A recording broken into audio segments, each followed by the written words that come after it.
Shalom seluruh jemaat yang diberkati Tuhan. Kami mengajak seluruh jemaat secara bersama-sama mendeklarasikan Pentakosta yang ketiga. Pentakosta ketiga adalah pencurahan Roh Kudus yang dahsyat di zaman ini melebihi yang terjadi di Azusa Street. Pentakosta ketiga akan mengakibatkan penuaian jiwa yang terbesar dan yang terakhir sebelum Tuhan Yesus datang kembali. Pentakosta ketiga akan membangkitkan generasi Yeremia, yaitu anak-anak muda yang penuhi Roh Kudus, cinta mati-matian kepada Tuhan Yesus, tidak kompromi terhadap dosa, dan akan bergerak untuk memenangkan jiwa. Pentakosta ketiga lahir di Indonesia dan bergerak ke bangsa-bangsa. Gerakan ini dari timur ke barat dan akan kembali ke Yerusalem. Pentakosta ketiga akan memberikan kuasa untuk menyelesaikan amanat agung dan setelah itu Tuhan Yesus datang kembali. Selamat beribadah dan Tuhan Yesus memberkati. Shalom saudara, dalam penuntasan amanat agung kita percaya bahwa Tuhan akan banyak membukakan paradigma baru bagi setiap kita di dalam segala aspek kehidupan. Dalam VOP kali ini kita akan membahas paradigma baru di dunia marketplace. Mungkin kita pernah mendengar statement ada hari untuk bekerja, berbisnis, dan mencari uang. Sedangkan kalau hari Minggu, waktunya untuk melakukan hal-hal rohani seperti beribadah dan pelayanan. Nah, ini adalah prinsip dikotomi, yaitu membedakan antara pelayanan di gereja dan pekerjaan di marketplace. Seakan-akan hal-hal rohani itu lebih superior dan tidak bisa dicampur dengan kegiatan dalam dunia usaha. Tuhan tidak menginginkan hal itu. Dalam Kisah Para Rasul dituliskan, ada 40 mujizat sebagai pernyataan kuasa Roh Kudus melalui para rasul dan murid-murid Tuhan Yesus lainnya. Yang menarik ternyata dari 40 peristiwa, hanya satu peristiwa yang terjadi di tempat yang rohani, yaitu di gerbang indah di Bait Allah. Sisanya terjadi di tempat-tempat publik dan melibatkan murid-murid yang bekerja juga di marketplace. Ini menunjukkan bahwa Tuhan ingin menyatakan kehadirannya di dunia marketplace, di antara para pelaku bisnis, karyawan, pedagang, juga di antara profesi-profesi lainnya. Karena itu seharusnya pekerjaan, bisnis, dan profesi yang kita geluti di marketplace dapat dijalani dengan sukacita sambil terus menikmati persekutuan yang intim dengan Tuhan. Jadi pekerjaan bukanlah sesuatu hal yang terpaksa harus dilakukan supaya kita hidup. Sebaliknya, pekerjaan adalah ladang pelayanan untuk setiap kita berkarya dalam kasih pada Tuhan dan sesama, sebab Tuhan lebih dahulu memberkati dan mengasihi kita. Biasanya setiap kita melakukan pekerjaan atau berbisnis adalah untuk memenuhi kebutuhan kita. Namun, oleh karena kehadiran kita sudah dipenuhi Roh Kudus, dunia usaha seperti kantor-kantor, pabrik, pasar, dan tempat lainnya pun dapat dipenuhi oleh hadirat Tuhan. Selain itu, orang percaya dengan pertolongan Roh Kudus akan menghasilkan karya-karya yang hebat di marketplace untuk kemuliaan Tuhan. Sebagaimana kehadiran Tuhan membawa berbagai berkat dan kemuliaannya di gereja, hadiratnya di dunia bisnis pun dapat membawa nilai-nilai kerajaan Allah, kuasa mujizat, bahkan keselamatan bagi orang-orang yang ada di sana. Sebagai contoh, mari kita bahas bagaimana penerapan paradigma yang baru dalam dunia bisnis. Poin pertama, kita perlu mengundang hadirat Tuhan di tempat pekerjaan kita dengan berdoa, memuji, dan menyembah Tuhan. Jika memungkinkan bersama-sama dengan sesama anak Tuhan di tempat pekerjaan kita. Poin kedua, dengan menerapkan paradigma Allah dalam dunia bisnis. Mari kita lihat beberapa contoh paradigma Allah dibandingkan dengan paradigma dunia dalam memandang beberapa aspek bisnis berikut ini. 1. Tujuan bisnis. Paradigma dunia menekankan bagaimana memperoleh laba sebesar-besarnya dengan menghalalkan segala cara. Hal ini berbeda dengan paradigma Allah mengenai perolehan laba sebagai hasil dari efisiensi penggunaan sumber daya. Perusahaan memberikan produk atau jasa yang berkualitas sebagai pelayanan kepada masyarakat. Pengurangan kualitas yang tidak etis demi memperoleh keuntungan sebesar-besarnya tidaklah dapat ditolerir. Yang kedua, karyawan. Dunia menganggap karyawan sebagai modal manusia yang tidak berbeda dengan mesin atau modal yang dipaksa untuk memberikan hasil secara konsisten. Dalam paradigma Allah, karyawan dianggap sebagai partner bisnis yang dapat diberikan kesempatan untuk memiliki sebagian bisnis. Misalnya melalui program kepemilikan saham untuk karyawan. Yang ketiga, pajak. Dunia tidak asing dengan cara-cara penghematan pajak sekalipun melanggar ketentuan perpajakan atau menyembunyikan fakta yang sesungguhnya. Dalam paradigma Allah, penghematan pajak tidaklah salah selama memanfaatkan fasilitas yang disediakan oleh pemerintah. Nah, seringkali pertanyaan yang muncul setelah mengetahui paradigma Allah dalam berbisnis adalah, bagaimana mungkin saya mendapatkan untung jika melakukan hal-hal seperti itu? Dalam buku Business Ethics in Biblical Perspective karangan Michael E. Keverky, ditunjukkan hasil penelitian yang dilakukan terhadap 207 perusahaan selama 11 tahun. Hasilnya, 20 perusahaan yang menduduki ranking teratas adalah perusahaan-perusahaan yang menekankan pentingnya nilai integritas. Sebagai kesimpulan, di era Pentakosta ketiga ini, di mana Roh Kudus dicurahkan kepada semua orang, maka setiap kita yang berusaha dan bekerja di marketplace perlu meminta pengurapan Roh Kudus dalam pekerjaan kita dan menerapkan paradigma Allah. Pengurapan ini menjadikan kita excellent dan unggul dalam bidang usaha serta pekerjaan kita, sehingga kita dapat menjadi saksi di marketplace dan ikut ambil bagian dalam amanat agung. Saudara, untuk penjelasan lebih lengkapnya dari tim teologi kami, silakan buka link yang ada di atas atau scan QR Code yang tersedia. Tuhan Yesus memberkati.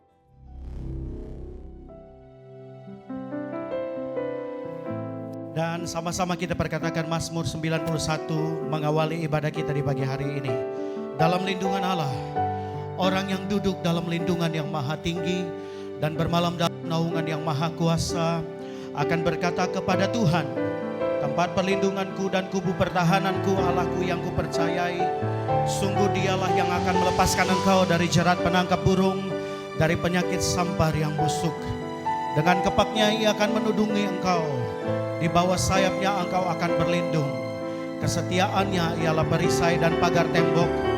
Engkau tak usah takut terhadap kedahsyatan malam, terhadap panah yang terbang di waktu siang, terhadap penyakit sampar yang berjalan di dalam gelap, terhadap penyakit menular yang mengamuk di waktu petang. Walau 1000 orang rebah di sisimu dan 10.000 di sebelah kananmu, tetapi itu tidak akan menimpa kamu. Engkau hanya menontonnya dengan matamu sendiri dan melihat pembalasan terhadap orang-orang fasik. Sebab Tuhan ialah tempat perlindunganmu, yang maha tinggi telah kau buat tempat perteduhanmu. Malapetaka tidak akan menimpa kamu, dan tulah tidak akan mendekat kepada kemah. Sebab malaikat-malaikatnya akan diperintahkannya kepadamu untuk menjaga engkau di segala jalanmu. Mereka akan menatang engkau di atas tangannya, supaya kakimu jangan terantuk kepada batu. Singa dan ular tedung akan kau langkahi. Engkau akan menginjak anak singa dan ular naga. Sungguh hatinya melekat kepadaku, maka aku akan meluputkannya. Aku akan membentenginya, sebab ia mengenal namaku. Bila ia berseru kepadaku, aku akan menjawab. Aku akan menyertai dia dalam kesesakan. Aku akan meluputkannya dan memuliakannya. Dengan panjang umur akan kukenyangkan dia, dan akan kuperlihatkan kepadanya keselamatan yang daripadaku. Berikan tepuk tangan kemuliaan bagi Allah kita. Haleluya, haleluya, haleluya, haleluya. Terpujilah Engkau Allah Bapa kami yang hidup, di dalam nama Tuhan Yesus, Allah dan Juru Selamat kehidupan kami. Kami bersyukur Tuhan kalau pagi hari ini Engkau bawa kami di tempat ini, semua karena anugerah Tuhan. Oleh karena itu Bapa, kami bawa korban pujian penyembahan kami di hadapan hadirat-Mu. Datanglah ya Tuhan, bertakhtalah ya Bapa. Karena kami percaya ketika Engkau bertakhta, di situ ada kesembuhan, di situ ada kelepasan, ada mujizat yang terjadi di dalam nama Tuhan Yesus. Kami buka dan kami tabiskan ibadah raya minggu di pagi hari ini, dari awal sampai pada akhirnya mau jadi di dalam nama Tuhan Yesus. Haleluya, amin. Bapak Ibu jemaat dipersilahkan duduk kembali. Haleluya. Ku rindu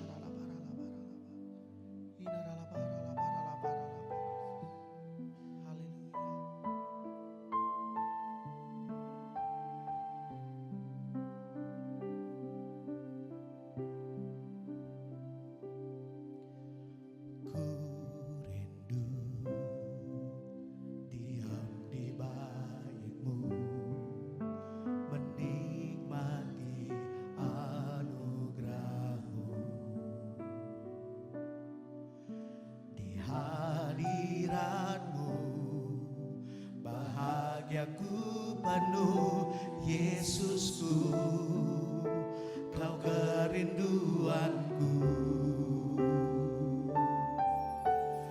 Ku rindu diam di bait-Mu, menikmati anugerah-Mu. Di hadirat-Mu bahagiaku penuh Yesusku, Kau kerinduanku. Menyembah-Mu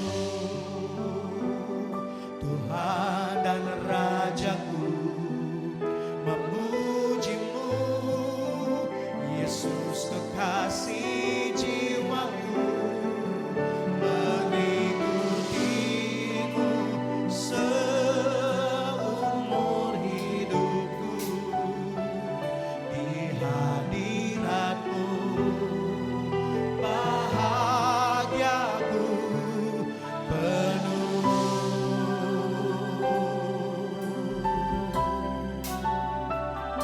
Oh, diam di bait-Mu, menikmati anugerah-Mu. Amin Tuhan. Di hadirat-Mu bahagiaku penuh Yesusku, Kau kerinduanku. Menyembah-Mu, menyembah-Mu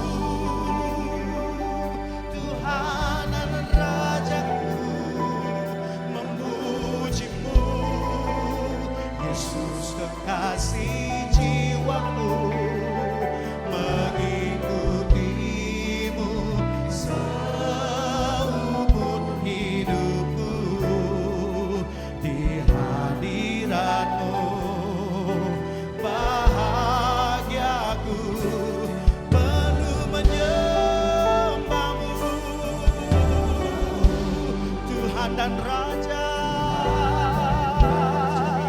Amin. Memuji-Mu Yesus kekasih jiwaku, mengikutimu seumur hidupku. Di hadirat-Mu bahagiaku penuh.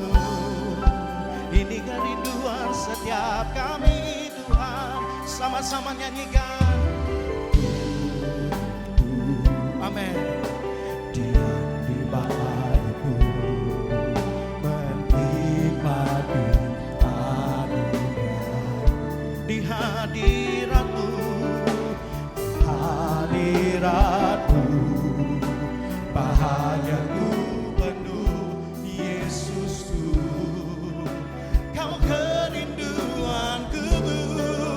Oh, menyembah-Mu Tuhan dan Raja.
bahagiaku penuh. Mari sembah, naikkan ungkapan syukurmu bagi Dia, naikkan pujian penyembahanmu bagi Dia, sebab Dia layak disembah, Dia layak terima segala pujian, Dia layak terima glory, Dia layak terima segala pujian dan kemuliaan dan kejayaan dan kehormatan dari sekarang sampai selama-lamanya. Engkau Allah ditinggikan, kami sanjung Engkau Tuhan, kami muliakan, kami tinggikan. We want to worship you, Abba Father. Inaralabaralabaralabaya shando, inaralabaralabaya she, Kuria Baba Shana Namora Mayarala. Nyanyi pujian bagimu Tuhan, pujian bagimu Tuhan, sebab namamu besar, namamu besar dan layak dipuji. Nyanyi pujian bagimu,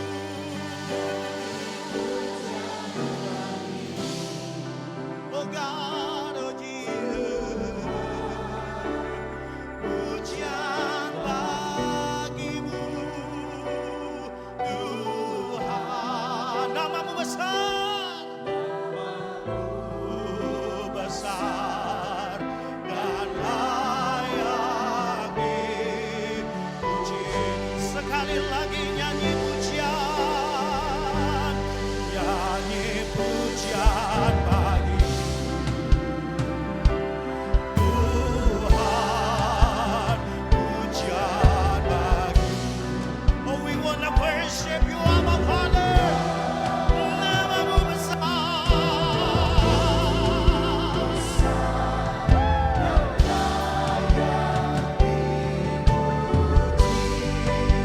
nyanyi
and the angels cry, holy, cry, holy, you are lifted high, holy, holy forever.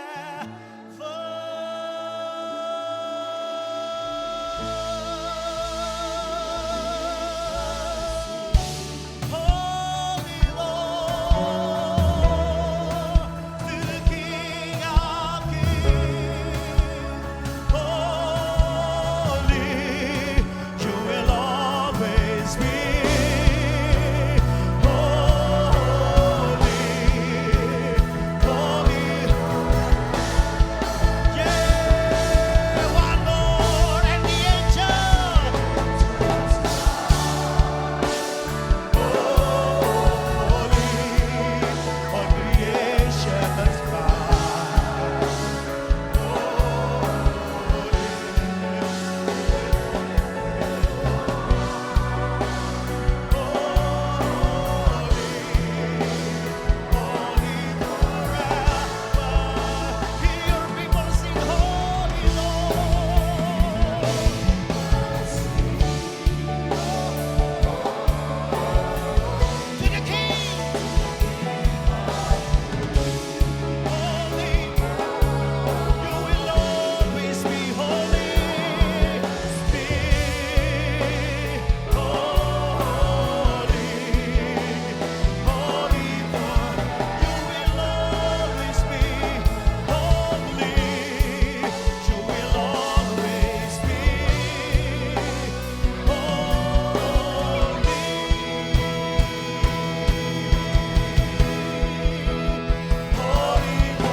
You're holy forever, Lord God.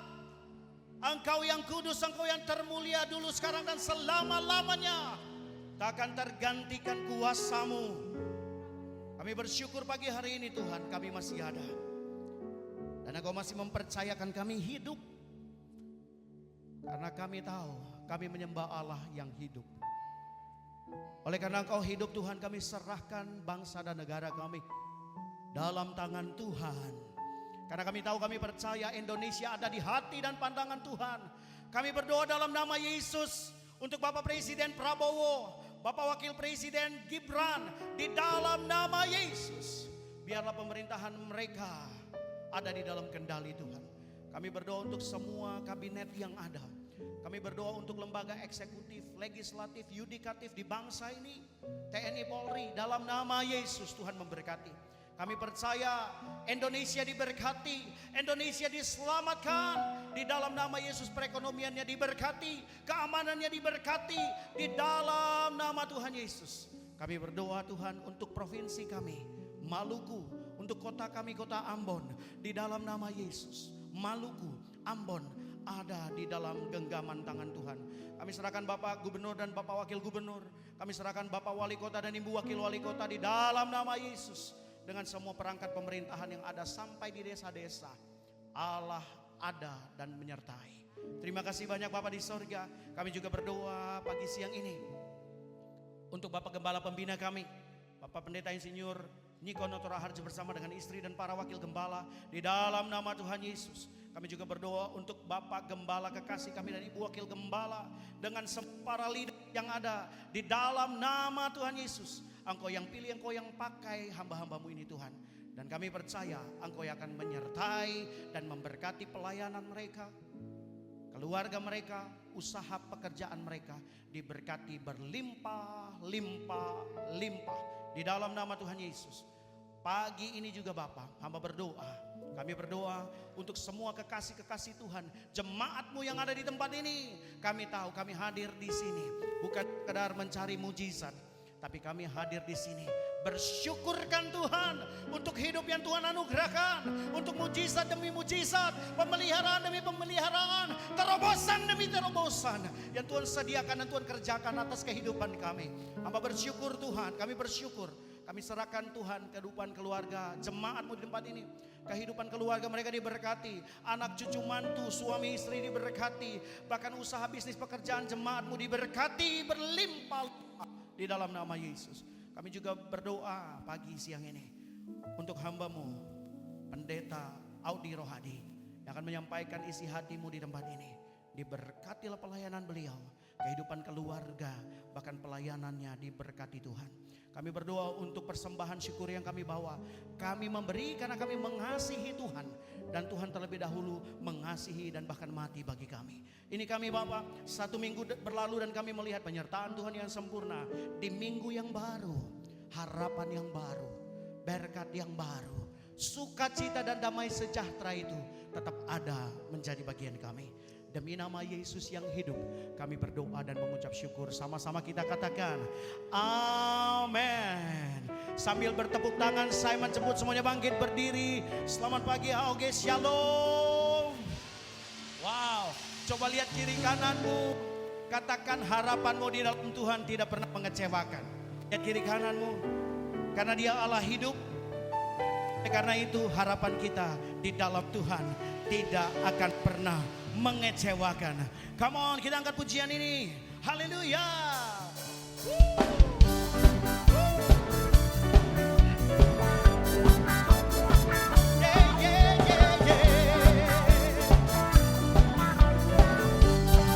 Katakan, pengharapanku hanya Yesus saja yang mati atas Golgota. Dia gembala jiwaku yang sungguh. Yesus Dia harapan. Sekali lagi harapanku, amin. Harapanku hanya Yesus saja yang mati di atas Golgota. Dia gembala jiwaku yang sungguh. Yesus Dia harapan. Come on, HOG, mari bergoyang bagi Tuhan. Yesus harapan jiwaku. Yesus pelepas dosaku. Dia pohon selamat, Dia pohon selamat dan keselamatanku. Yesus Dia harapanku. Katakan, harapanku hanya Yesus saja yang mati atas Golgota. Dia gembala jiwaku yang sungguh. Yesus Dia. Sekali lagi dengan sukacita katakan, pengharapanku hanya Yesus saja yang mati atas Golgota. Dia gembala jiwaku yang sungguh. Yesus Dia. Come on, HOG bergoyang bagi Tuhan. Yesus harapan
keselamatan kita, gunung batu, dan pengharapan kita tidak pernah mengecewakan di dalam Tuhan. Come on, Tuhanlah kekuatan dan mazmur kita.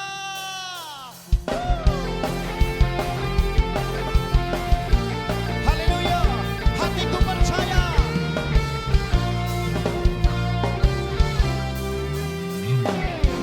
Tuhanlah kekuatan dan mazmurku. Dia gunung batu, dan keselamatanku. Hanya padamu, hanya padamu hatiku percaya.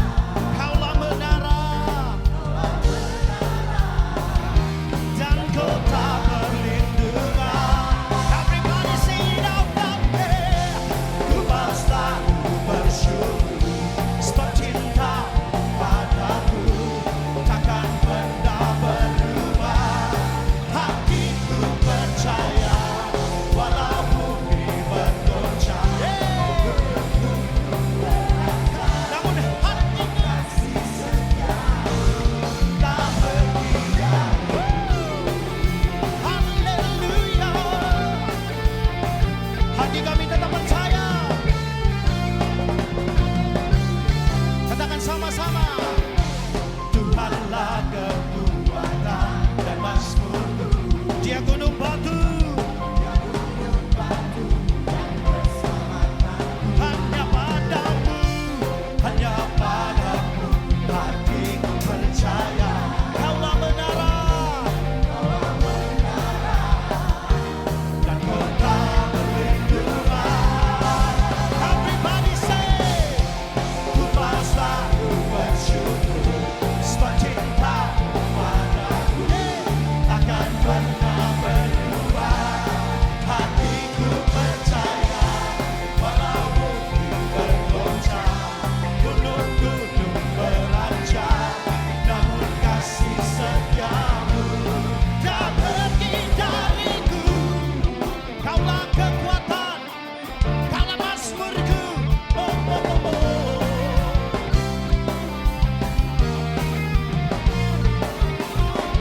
Kau yang menebus hidupku dari lubang kubur. Haleluya.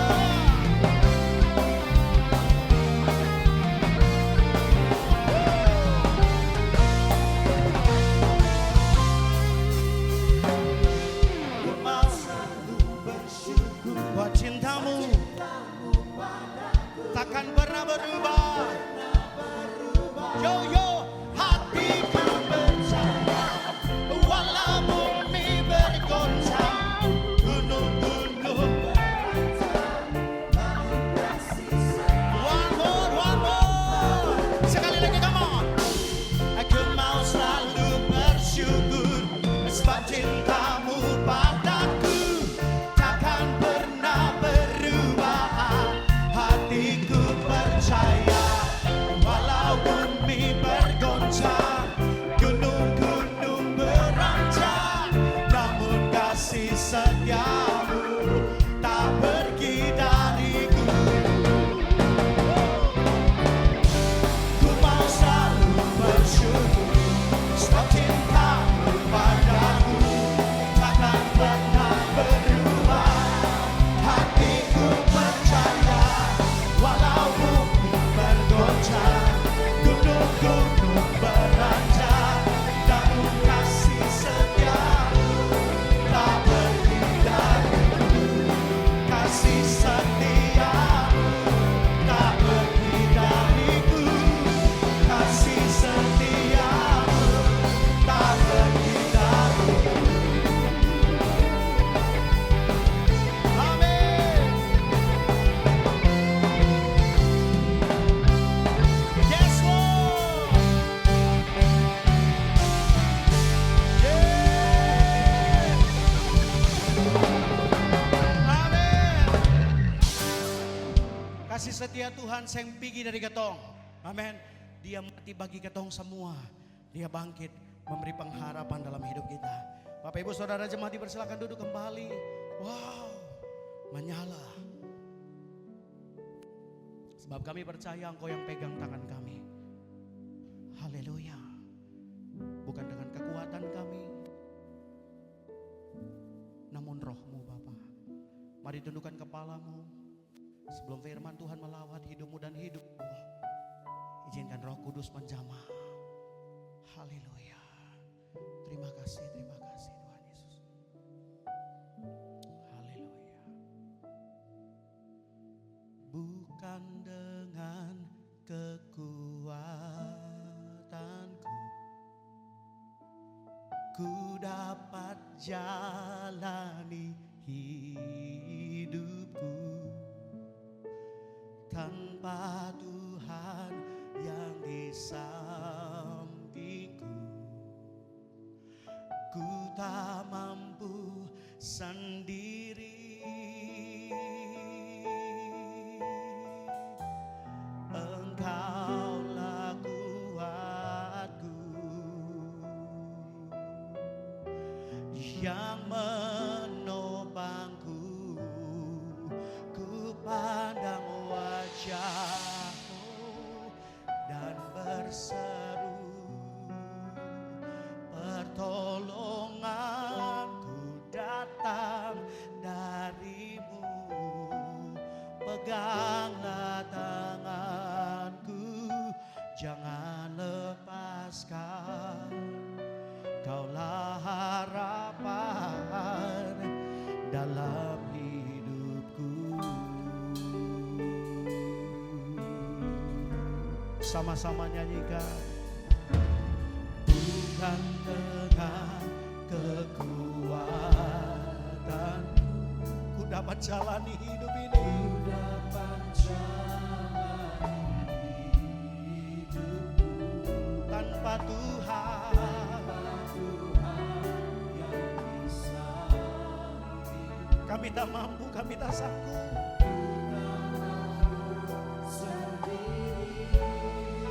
Oh, Engkaulah kuatku yang menopangku. Oh, ku pandang wajah-Mu dan berseru, pertolonganku datang dari-Mu. Peganglah tanganku, jangan lepaskan. Kaulah harapan dalam hidupku. Biar Bapak Ibu sendiri yang ulangi pujian ini dari awal. Dengan sungguh-sungguh katakan,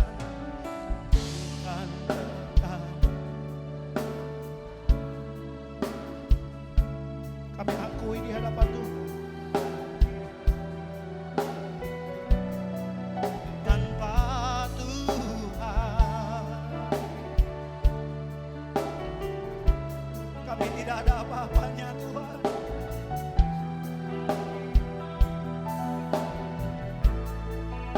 Engkaulah kuatku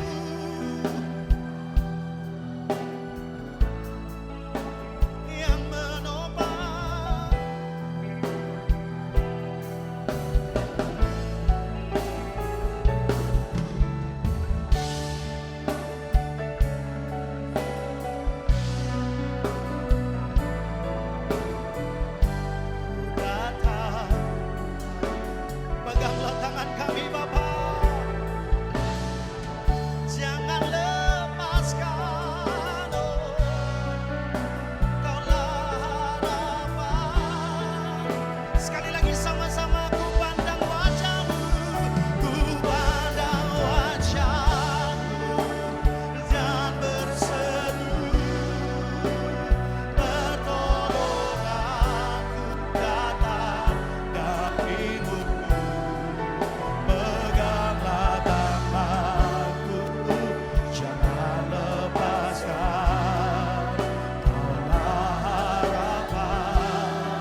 Izinkan Roh Kudus menjamah hatimu dan hatiku.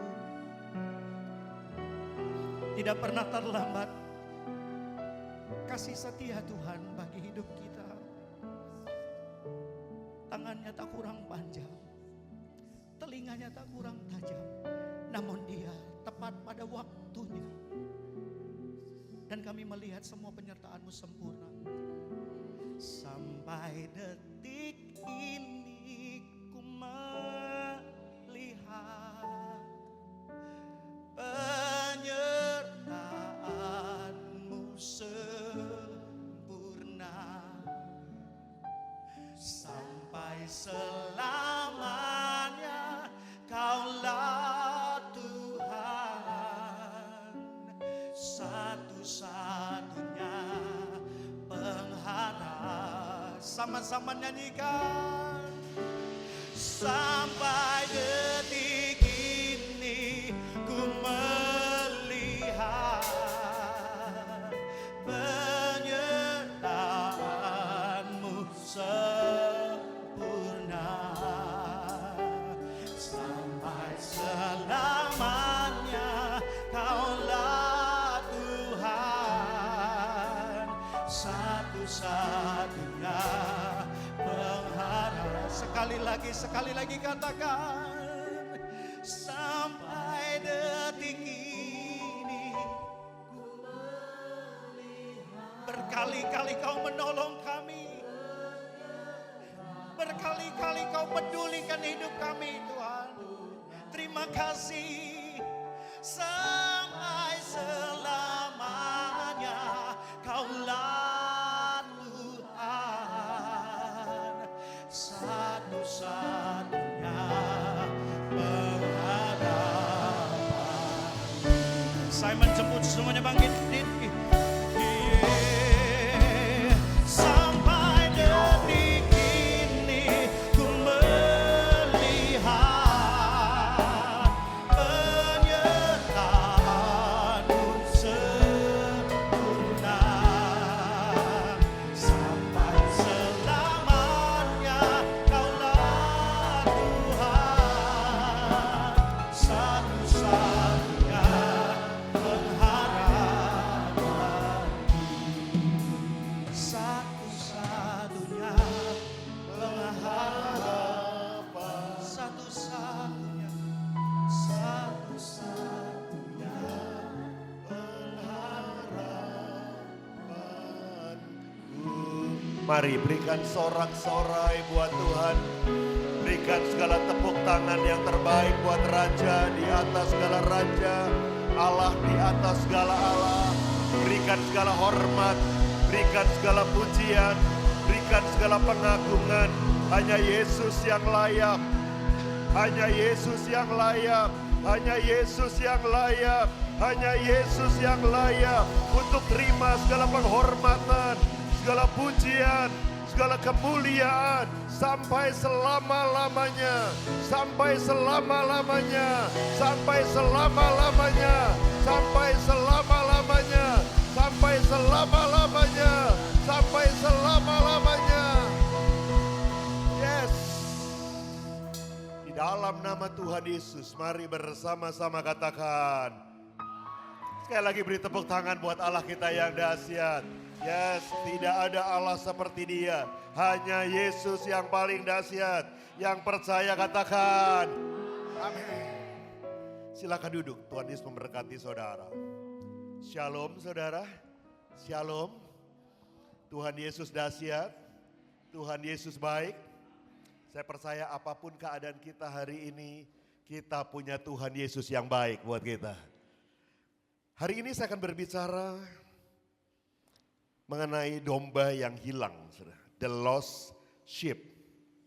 Oke, tolong PowerPoint ini bisa ditayangkan. The lost sheep atau domba yang hilang. Ini kisah yang menarik, saudara, ceritanya tidak terlalu panjang, tetapi ada kisah yang menarik dalam kisah domba yang hilang ini. Kita akan baca sama-sama Matius 18 ayat yang ke-12. Oke, kalau saudara sudah dapatkan, kita akan baca bersama. 2, 3. Bagaimana pendapatmu jika seorang mempunyai 100 ekor domba, dan seekor di antaranya sesat. Tidakkah ia akan meninggalkan yang 99 ekor di pegunungan dan pergi mencari yang sesat itu? Ada seorang punya 100 ekor domba dan satu daripada domba itu sesat. Maka Alkitab katakan dia akan tinggalkan yang 99 di pegunungan dan dia pergi mencari yang satu itu. Kitab Lukas 19 berkata anak manusia datang untuk apa? Untuk mencari, menyelamatkan yang hilang. 100 domba, satu hilang, maka dia tinggalkan yang 99 dan dia cari yang satu itu. Dalam kisah ini saudara, puji Tuhannya adalah domba yang hilang cuma satu. Kalau yang hilang 30 masalah saudara. Tapi puji Tuhan yang hilang cuma, tolong bilang kiri kanan saudara, puji Tuhan ya, yang hilang cuma satu.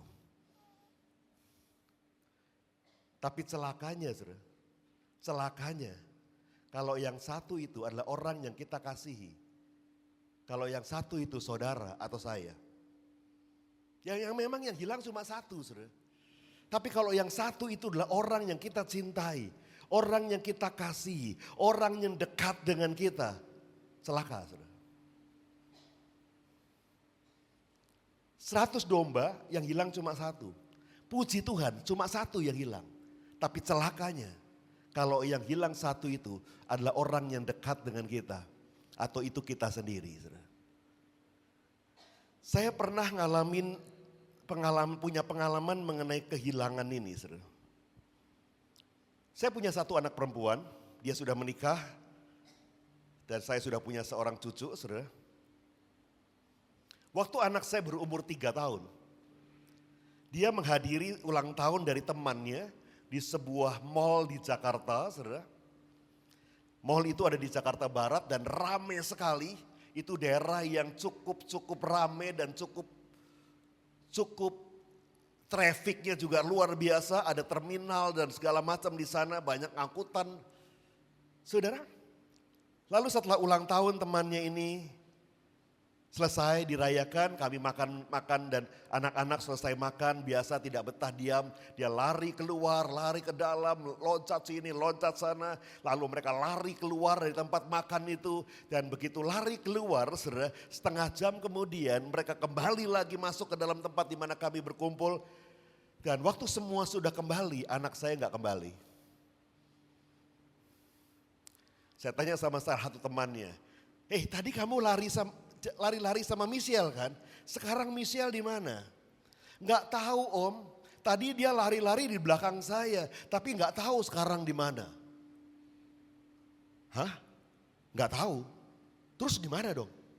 Saya keluar dari tempat makan itu dan di luar, di lobi utamanya saya lihat ada ribuan anak karena di situ ada hari perayaan anak sedunia dan ada satu tokoh Kak Seto sedang bercerita di panggung dan ada ribuan anak mendengarkan Kak Seto bercerita. Mencari satu orang anak perempuan umur 3 tahun di antara ribuan anak seperti itu, maaf saudara, rasanya mukanya sama semua. Saya mulai tanya, loh waduh ini di antara sekian banyak. Tanya sama satpam, Pak tolong Pak pintu-pintu keluar dijagain Pak supaya sudah kepikir macam-macam. Sudah diculik lah anak ini, keluar dari mall lah, lari ke sini, lari. Kalau hilang bagaimana ini pikiran. Sudah gak karuan saudara. Tapi Pak satpam bilang gak mungkin kami jaga, banyak pintu keluar di sini, ada ribuan anak di sini. Itu dengkul langsung lemes saudara. Ini kepala langsung nyut. Tuhan terus gimana dong Tuhan? Kalau dia diculik gimana Tuhan? Nanti dia tinggal sama siapa? Kalau gak ketemu gimana? Itu udah pusing sudah kepala saudara. Punya anak cuma satu, umur 3 tahun. Hilang saudara. Hilangnya gak lama saudara. Untungnya gak lama, cuma 2 jam. 2 jam lama gak saudara? Kalau buat nunggu, buat kehilangan lama saudara. Lemes saudara. Rasanya udah gak punya pengharapan. Sudah terbayang hal-hal yang buruk saudara. 2 jam kemudian ada seorang satpam mendekati saya berkata, Pak, Bapak yang kehilangan anak ya? Iya, Coba Bapak naik ke lantai 3. Di sana ditemukan seorang anak perempuan, mungkin itu anak Bapak. Saya lari naik eskalator ke lantai 3, saudara. Dan dari jauh saya lihat seorang ibu satpam sedang gendong anak saya. Sukacitanya luar biasa, saudara. Leganya luar biasa. Dia sedang nangis, saya gendong dia, saya bawa turun. Rasanya ingin saya peluk dan rasanya, Tuhan, terima kasih ya Tuhan. Terima kasih sudah tidak punya pengharapan, tapi Tuhan kembalikan, saudara. Saya tahu apa artinya hilang, saudara. Tuhan Yesus punya 100 ekor domba, satu diantaranya hilang. Dia akan cari yang satu itu sampai ketemu. Dia akan tinggalkan yang 99, tapi dia akan kejar yang satu itu. Kadang-kadang kita suka meremehkan yang satu, saudara. Cuma satu aja kok, masih ada 99. Misalkan kita punya kelompok goal, saudara ya. Sudah datang semua belum? Sudah Pak, sudah 23 yang datang, cuma satu yang gak datang. Oh ya sudahlah, biarin yang satu. Emang bandel kok itu. Kadang-kadang kita menyepelekan yang satu itu, saudara. Tapi dengar pagi hari ini, tidak dengan Bapakmu yang di surga. Buat Bapakmu di surga, satu itu berharga. Satu itu berharga, satu itu berharga. Karena itu mungkin saudara, karena itu mungkin saya. Yang setuju katakan. Satu ketika saya dapat telepon, saudara. Saya kok dapat telepon dan nomornya saya nggak kenal, nggak pernah saya angkat, saudara. Kenapa? Kalau diangkat pun percuma, saudara. Paling pinjol, paling kredit, paling asuransi, seperti itu kan. Males jawabnya, saudara. Jadi biasanya saya matikan nggak angkat, tapi kali ini nomor ini nggak dikenal dan saya agak sedikit iseng, saudara. Pingin tahu dia mau nawarin apa. Saya angkat handphone itu, saudara. Halo, saya bilang. Di ujung sana berkata, Shalom Pak. Oh, kalau Shalom bukan pinjol. Kalau pinjol nggak pakai Shalom, saudara. Ya Shalom, saya bilang. Dari siapa ya? Pak, saya namanya Jeffrey, Pak. Oke, Jeffrey. Apa yang saya bisa bantu, Jeffrey? Bapak kapan punya waktu melayani di gereja kami, Pak? Oh gitu ya, Jeffrey. Gereja kamu di mana ya, Jeffrey? Saudara, kalau saudara yang tahu Jakarta, saya tinggal di Tangerang. Jeffrey ini gerejanya ada di Pulau Gadung. Jauh, saudara. Dari tempat tinggal saya mungkin kalau di kilometer mungkin sekitar 30-40 kilometer. Tapi macetnya itu lebih parah, saudara. Bisa 1 jam, 1 jam setengah baru sampai sana, saudara. Terus terang begitu dengar kata Pulau Gadung, saudara. Di hati saya langsung muncul kata begini, males gua ke sana. Tapi sebagai hamba Tuhan kan gak mungkin jawab begitu kan. Jeffrey, sorry ya, gua males. Gak bisa, saudara. Saya mesti jawab dengan sopan. Supaya Jeffrey mengerti, kalau perlu dikasih ayat-ayat pendukungnya. Dikasih kesaksian, kasih ilustrasi, supaya Jeffrey paham. Di Pulau Gadungnya di sebelah mana ya Jeffrey? Bapak pernah ke Pulau Gadung? Pernah Pak. Saya kalau masuk Pulau Gadung itu kalau daerah industri, saya masuk lewat depan terminal. Oh iya Pak, betul. Bapak masuk lewat depan terminal, itu pintu gerbang 2, lalu Bapak terus sampai ke dalam, nanti sampai pintu keluar belakang. Di sana setelah Bapak keluar kompleks Pulau Gadung, Bapak ketemu ruko. Oh di situ ya Jeff? Belum Pak. Bapak harus belok kanan 1 kilo kira-kira, nanti Bapak ketemu pos satpam, lalu belok kiri, di situ nanti Bapak ketemu perumahan. Oh di situ ya? Belum Pak.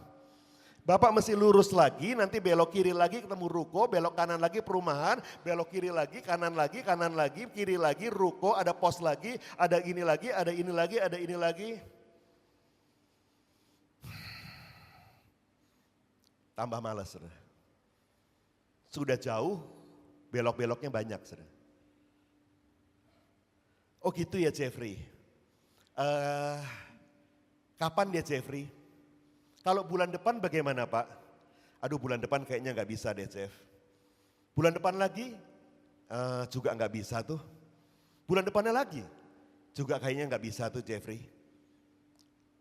Jeffrey pikir saya sibuk banget gitu loh saudara ya. Padahal saya nggak lihat agenda, nggak lihat jadwal, nggak lihat apa-apa saudara. Cuma bilang nggak bisa aja. Dengan tujuan Jeffrey ngerti bahwa saya nggak mau ke sana saudara.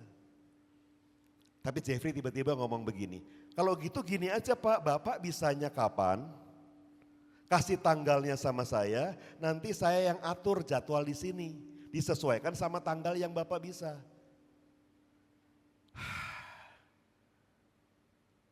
Gue udah ngelak-ngelak berusaha menghindar beberapa kali. Jeffrey-nya pasrah lagi sekarang. Gimana dong? Ya udah kalau gitu tunggu sebentar ya Jeffrey. Saya taruh handphone saya, tidak saya matikan, saya hold di sini. Jeffrey pikir saya sedang cari tanggal. Sesungguhnya saya tidak cari tanggal. Sesungguhnya saya sedang cari alasan yang lain. Supaya Jeffrey ngerti bahwa saya nggak mau ke sana. Tiba-tiba, waktu saya sedang hold telepon itu, saudara. Tiba-tiba Roh Kudus ngomong, anakku, kenapa? Kamu nggak mau ke sana? Bukan nggak mau Roh Kudus, jauh. Iya, itu artinya kamu nggak mau ke sana. Mau sih, sebetulnya mau. Tapi di sana tuh macet daerahnya. Apalagi belok-beloknya banyak lagi. Iya, itu artinya kamu nggak mau ke sana. Mau sih sebetulnya Roh Kudus, mau. Tapi ya itu loh, jauh, macet, belok-belok. Iya, itu artinya kamu nggak mau ke sana. Saya diam, saudara. Setelah saya diam beberapa detik, tiba-tiba Roh Kudus ngomong begini. Anakku, dengar ya. 2000 tahun yang lalu, sekalipun hanya ada satu orang berdosa di muka bumi ini, Tuhan Yesus tetap datang ke dunia yang jauh ini. Dia datang untuk menyelamatkan yang satu itu. Karena yang satu itu sangat berharga di hadapan dia.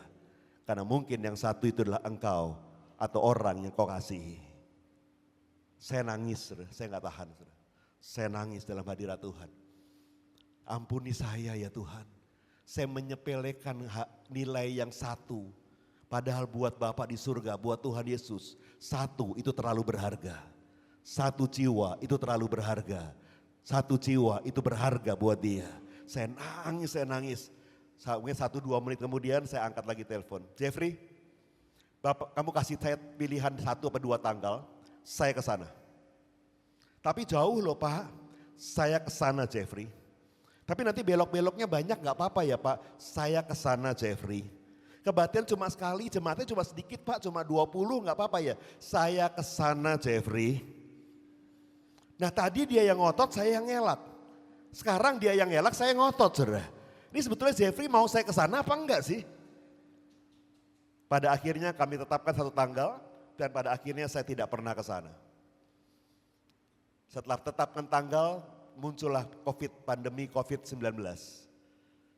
Semua ibadah dibatalkan di Jakarta dan setelah COVID selesai, Jeffrey tidak pernah telepon saya, teleponnya pun sudah tidak aktif lagi. Apakah gerejanya pindah atau masih di sana atau bagaimana saya juga tidak pernah tahu. Saudara. Tapi saya tahu yang saya belajar bukan soal kesana atau tidak kesana. Tapi soal di hadapan Bapa di surga, 1 jiwa itu berharga. Di hadapan Bapa di surga, 1 jiwa itu sangat berharga. 1 jiwa itu sangat berharga. Karena itu mungkin saudara, mungkin saya, atau mungkin orang yang kita kasihi. Yang mengerti sama-sama katakan, amin. 100 domba, hilang 1, dia cari yang 1, dia tinggalkan yang 99. Di Alkitab ada beberapa kisah mengenai hilang, saudara ya. Yang pertama, kita akan belajar.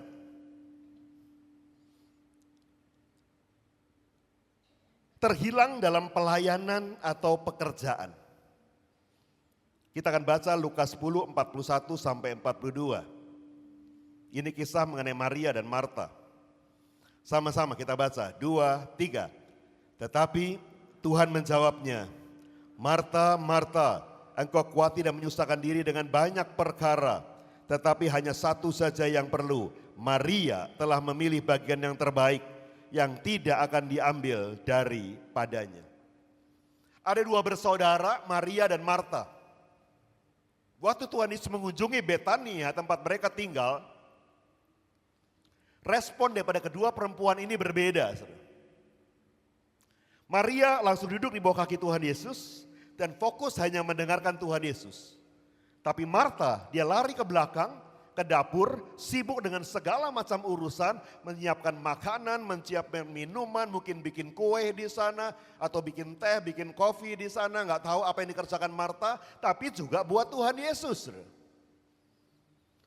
Lama-lama Marta juga mulai kecapean dan dia mulai komplain, "Guru, tolong bilangin Maria, bantu kami di dapur, ini masih banyak pekerjaan ini." Marta berharap Tuhan Yesus mau bela dia. Tapi Tuhan Yesus berkata, "Marta, Marta, kenapa kau menyusahkan diri dengan banyak perkara yang tidak perlu? Hanya satu yang paling perlu, sudah diambil oleh Maria yang duduk di bawah kaki Tuhan." Sikap Maria dan Marta jauh berbeda, saudara.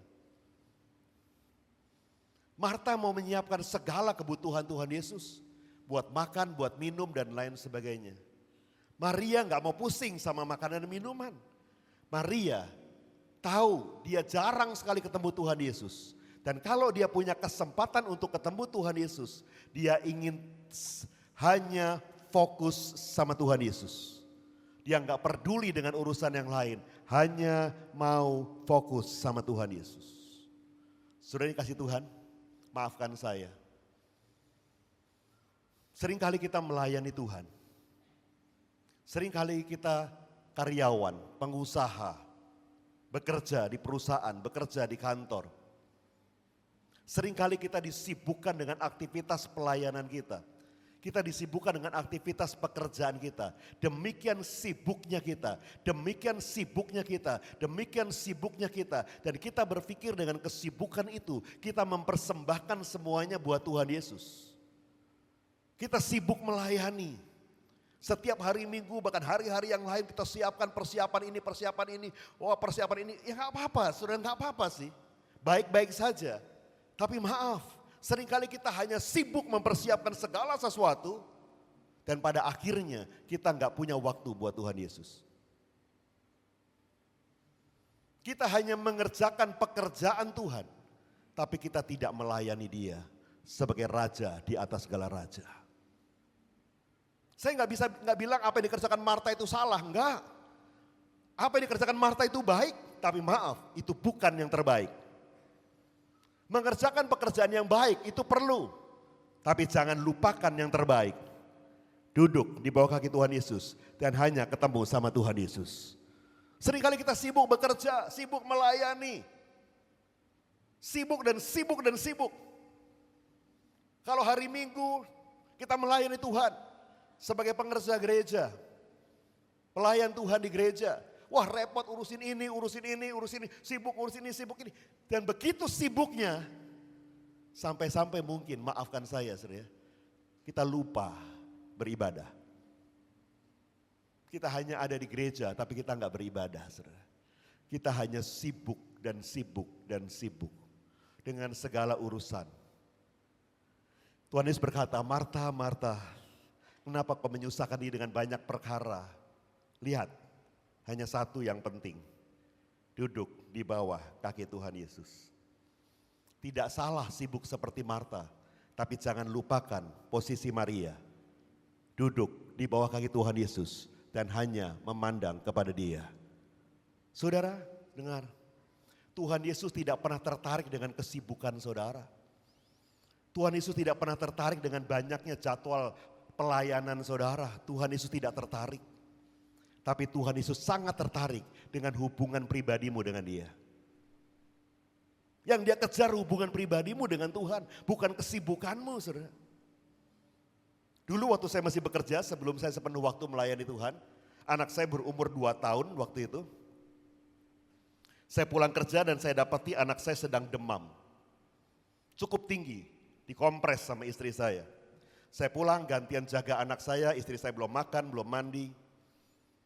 Dari jam 7 malam, jam 8 malam sambil jaga, sambil doa saya, Tuhan ada apa ya Tuhan? Kenapa ya dia demam ya Tuhan? Tolong bicara dong Tuhan, ada apa ya Tuhan? Tuhan ada apa ya, sambil jaga ganti kompres, Tuhan ada apa ya Tuhan?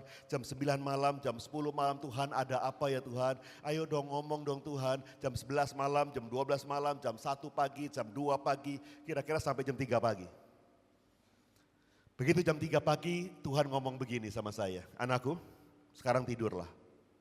Bukankah besok kau harus bekerja, sekarang istirahatlah. Tidurlah. Enggak bisa Tuhan, anak saya sedang demam. Kenapa Tuhan ya? Kenapa kok demam ya Tuhan? Kenapa kok tiba-tiba bisa demam ya Tuhan? Ada apa Tuhan? Tiba-tiba Tuhan bilang lagi, anakmu sudah sembuh. Saya pegang dahinya, sudah normal. Dia sedang tidur pules, saya ambil kompresnya, saya singkirkan. Saya tanya Tuhan, kenapa tiba-tiba demam? Kenapa tiba-tiba sembuh? Ada apa ya Tuhan? Tiba-tiba Tuhan berkata begini, anakku, apakah kau sadar? Beberapa minggu ini engkau sibuk sekali ya. Engkau bekerja, engkau melayani aku, sibuk dengan segala pelayananmu, sibuk dengan segala pekerjaan, engkau sibuk sekali. Sehingga engkau melupakan waktu-waktu di mana kita bisa ngobrol berdua.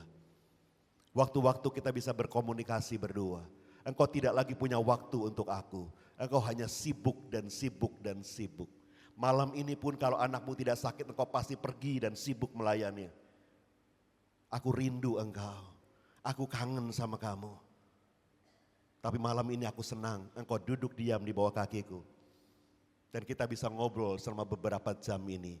Kita bisa bersama beberapa jam ini. Saudara, saya gak pernah sadar kalau kesibukan saya yang saya pikir, saya kan sibuk melayani Tuhan. Saya kan sibuk melayani Tuhan. Saya kan bekerja juga buat melayani Tuhan. Saya kan sibuk buat melayani Tuhan. Saya pikir semuanya itu buat Tuhan. Tapi Tuhan berkata, bukan itu yang buat aku tertarik nak. Yang buat aku tertarik adalah waktu kau duduk diam di hadiratku. Dan hanya memandang kepada aku. Waktu kita berdua bisa ngobrol. Waktu kita bisa berdua bisa bersama-sama, itulah yang aku rindukan. Dan engkau kehilangan itu beberapa minggu ini. Engkau hanya sekedar sibuk. Tapi engkau gak punya waktu buat aku. Saudara maafkan saya saudara. Seringkali kita yang melayani Tuhan. Atau kita yang bekerja, kita terjebak dengan kesibukan kita. Dan kita melupakan Tuhan butuh kita. Dan kita butuh Tuhan Yesus. Yang mengerti katakan, amin. Gak salah untuk sibuk. Gak salah untuk mengerjakan banyak hal. Tapi jangan lupakan dia. Jangan tinggalkan dia. Seringkali kesibukan kita membuat kita akhirnya gak punya waktu lagi buat Tuhan. Berapa minggu yang lalu saya khotbah ini di sebuah gereja di Jakarta. Kebaktian 1 saya ditemani oleh wakil gembala di tempat itu. Waktu kebaktian kedua, ketemu lagi sama itu wakil gembala. Loh Pak, kok masih di sini? Bukannya aplusan sama tim yang ibadah kedua? Iya Pak. Ini gara-gara khotbah Bapak tadi Pak. Saya jadi kebaktian lagi Pak. Tapi kalau kebaktian yang kedua ini saya tidak melayani Pak. Saya pakai baju biasa sebagai jemaat Pak. Karena tadi pagi saya baru sadar Pak. Sementara saya menemani Bapak, saya juga sibuk mondar-mandir ke belakang, ke sana, ke sini, ke sana, ke sini, ke sana, ke sini. Dan saya sebetulnya bisa dibilang hanya separuh ibadah Pak. Jadi yang kebaktian kedua ini saya datang lagi. Saya mau ibadah. Saya nggak mau diganggu apa-apa. Saya hanya mau menyembah Tuhan. Saya hanya mau memuji Tuhan. Saya hanya mau berdoa. Saya hanya mau mendengarkan firman. Saya hanya mau fokus sama Tuhan Yesus. Saudara, nggak salah sibuk menjadi Marta. Tapi jangan lupakan porsi Maria dalam hidup kita. Itu tidak boleh hilang. Yang setuju katakan amin. Yang kedua, terhilang di dalam rumah Bapa. Lukas 15 ayat 29, sama-sama kita baca. 2, 3.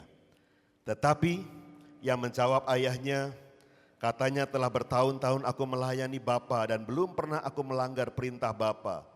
Tetapi kepadaku belum pernah Bapa memberikan seekor anak kambing untuk bersukacita dengan sahabat-sahabatku. Ini kisah mengenai dua bersaudara, si bungsu dan si sulung. Si bungsu minta harta orang tua, lalu dia pergi merantau, menghabiskan harta dengan berfoya-foya, sampai akhirnya hartanya habis. Si sulung tetap tinggal di rumah bersama bapaknya. Sejak si bungsu pergi merantau, setiap hari bapaknya menantikan di depan pintu rumah, kalau anakku pulang hari ini. Pelayan-pelayan bapaknya berkata, sudah anak itu anak kurang ajar, gak perlu ditungguin. Dia sudah pergi jauh, dia tidak akan kembali. Tapi ayahnya selalu berkata, ya siapa tahu dia pulang hari ini. Tiap pagi bapaknya menanti depan rumah dan kalau anakku pulang hari ini. Sampai satu ketika dia melihat dari jauh ada seorang seperti anaknya. Dia lari menghampiri orang itu. Dan waktu dekat dia tahu itu anaknya, dia peluk anak itu erat-erat. Dan anaknya berkata, Bapak ampuni saya Bapak, saya bikin banyak salah sama Bapak. Saya kurang ajar sama Bapak. Bapak berkata, diam anakku. Aku sudah melupakan semuanya. Yang penting hari ini engkau pulang. Dia berikan cincin, dia berikan jubah, dia adakan pesta besar buat anaknya. Si sulung pulang dari ladang dan waktu dia melihat di rumahnya ada pesta, dia tanya, ada pesta apa ini? Adikmu pulang, Bapak bersuka cita, dia bikin pesta buat adikmu. Si sulung berkata, Bapak, saya enggak terima. Bertahun-tahun saya di rumah ini melayani Bapak. Sementara adikku berfoya-foya habiskan harta. Kenapa dipestain? Saya belum pernah dipestain Bapak. Tapi anak kurang ajar itu dipestain. Bapaknya berkata, nah, tidakkah engkau bersuka cita adikmu pulang? Bukankah kita tiap hari makan bersama, tinggal bersama di rumah ini? Tiap hari makanan di meja kita tuh makanan pesta loh nak. Tidakkah engkau tahu? Kita bersama tiap hari di rumah ini, sedang adikmu kelaparan di luar sana. Ada si sulung yang terhilang di dalam rumah. Dan ada si bungsu yang terhilang di luar rumah. Saudara kasih Tuhan, si sulung tinggal di rumah bersama bapaknya. Tapi dia tidak pernah merasakan kasih bapaknya. Tapi dia pernah merasakan hubungan yang dekat dengan bapaknya. Dia tidak pernah merasakan pesta bersama bapaknya. Dia tinggal serumah dengan bapaknya, tapi tidak pernah menikmati kebaikan bapaknya. Tidak merasakan keakraban, keintiman dengan bapaknya. Dia ada di dalam rumah, tapi dia terhilang. Maafkan saya, saudara. Ada banyak anak Tuhan yang terhilang di luar rumah sana. Yang belum ke gereja. Tapi maaf, ada juga anak-anak Tuhan yang di dalam gereja sudah beribadah setiap minggu, tapi masih terhilang. Kenapa masih terhilang? Engkau beribadah tiap minggu, datang ke gereja setiap minggu, datang ke rumah Tuhan setiap minggu, tapi engkau tidak ketemu Tuhan. Engkau tidak merasakan hadiratnya, engkau tidak pernah merasakan kebaikannya. Engkau tidak pernah merasakan hubungan pribadimu dengan Tuhan. Engkau tidak merasakan indahnya bersekutu dengan Tuhan dalam ibadah-ibadah. Engkau hanya sekedar datang ke gereja. Seorang jemaat beda dengan seorang murid. Seorang murid adalah seorang yang punya pengalaman pribadi dengan Tuhannya. Seringkali kita hanya ke gereja, saudara. Hanya ke gereja. Enggak ketemu Tuhan, tapi waktu kita pulang kita merasa baik-baik saja, enggak ada masalah. Padahal hari itu kita ke rumah Tuhan, tapi kita enggak ketemu Tuhan. Saudara. Kemarin waktu kami doa persiapan di tempat ini, doa puasa bersama para pengerja, saya duduk di kursi depan situ. Saya tanya Tuhan, Tuhan, Engkau ada di sini ya Tuhan? Tiba-tiba saya enggak tahan dan saya nangis. Hadirat Tuhan melingkupi saya, saudara. Dan Tuhan berkata, iya nak, bukankah aku berjanji kepadamu, aku tidak pernah tinggalkan engkau sendirian, aku ada bersamamu. Melangkahlah, berjalanlah, aku menyertai engkau. Indah waktu kau bersekutu dengan Tuhan, saudara. Indah waktu kau bersekutu dengan Tuhan. Maafkan saya, engkau perlu punya hubungan pribadi dengan Tuhan. 3 tahun yang lalu waktu saya ke sini, terakhir 3 tahun yang lalu tahun 2023, kalau saudara masih ingat saya datang naik ke panggung ini saya pakai tongkat. Saya duduk di kursi tinggi kalau nggak salah, saya pinjam kursi tinggi. Karena ada masalah dengan otot kaki paha saya. Dan saya harus jalani terapi selama 2 tahun lebih, saudara. Untuk satu otot itu saja. Dan ada satu titik dalam hidup saya di mana saya mau nyerah sama Tuhan. Saya udah nggak sanggup lagi, saya sudah putus asa, saya sudah nggak kuat lagi. Saya berkata, Tuhan, sudah ya Tuhan, stop ya Tuhan. Saya udah nggak kuat lagi melayani Tuhan. Dan saya harus melewati malam-malam saya nggak bisa tidur, saudara. Karena apa? Tiap malam otot ini nyut, membuat nggak bisa tidur, saudara. Kadang-kadang jam 4 pagi, jam 5 pagi saya baru bisa tidur. Dan semalam-malaman saya hanya bolak-balik sini, tapi nggak tidur-tidur, saudara. Dan saya mau bilang buat saudara, kalau saudara nggak tidur di malam hari seperti itu, jam itu bergeraknya lama banget, saudara.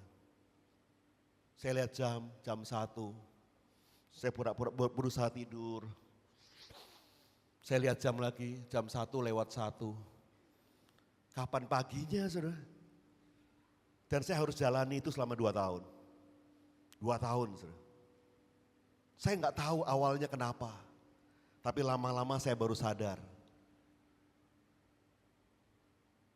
Di malam-malam saya sendirian, yang tadinya saya cuma bengong, saudara. Tiba-tiba saya baru sadar.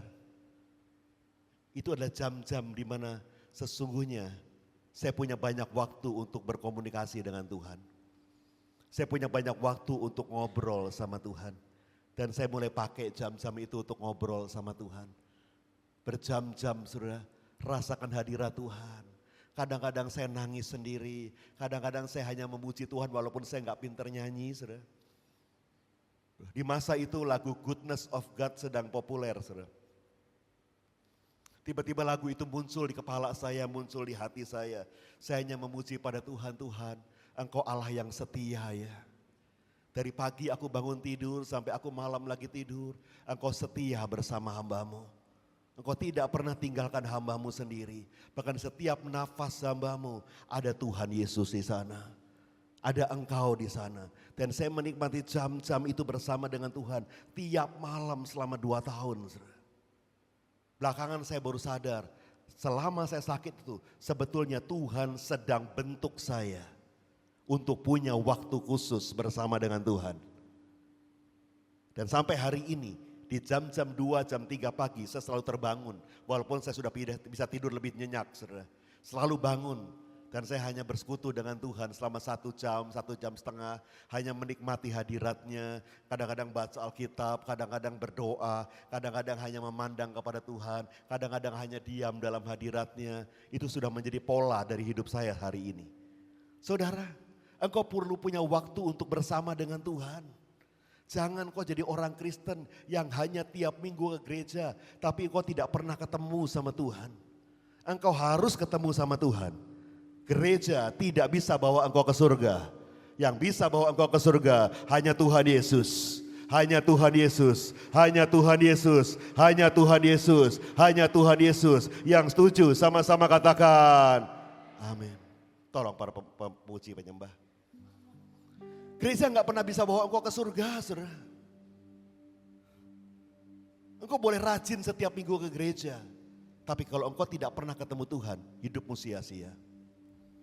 Engkau perlu ketemu Tuhan, perlu ketemu Dia secara pribadi, dekat dengan Dia, punya jam-jam khusus dengan hadirat Tuhan.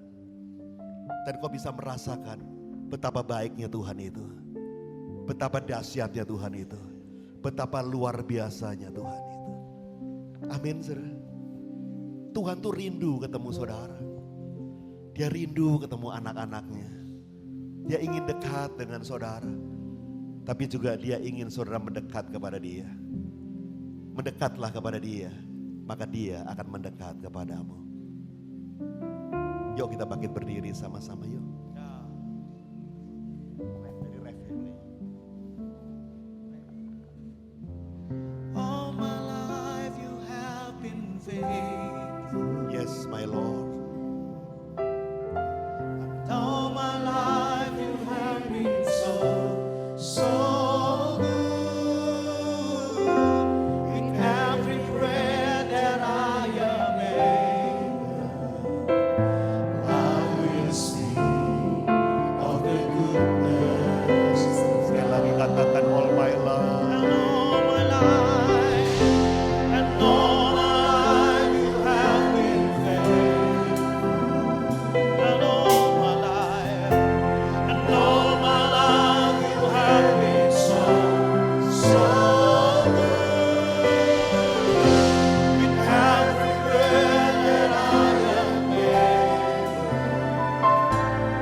Engkau setia. Engkau setia ya Tuhan. Dan sepanjang hidup ini kami menikmati kesetiaan-Mu. Kami menikmati Engkau ya Tuhan. Engkau tidak pernah tinggalkan kami sendirian. Engkau cari kami, Engkau kejar kami. Sampai kami ketemu dengan Tuhan. Sepanjang hidup ini kami bersama Engkau Tuhan. Allah yang setia. Allah yang tidak pernah ingkar janji. Bahkan waktu kami berdoa dan kami sudah lupa apa yang kami doakan, Tuhan tidak pernah lupa untuk menjawab doa kami. Itulah Engkau ya Tuhan. Dan pagi ini kami mau katakan I love you Lord. I love you, Lord.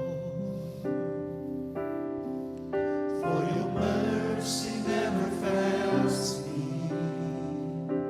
All my days I've been held in your hand.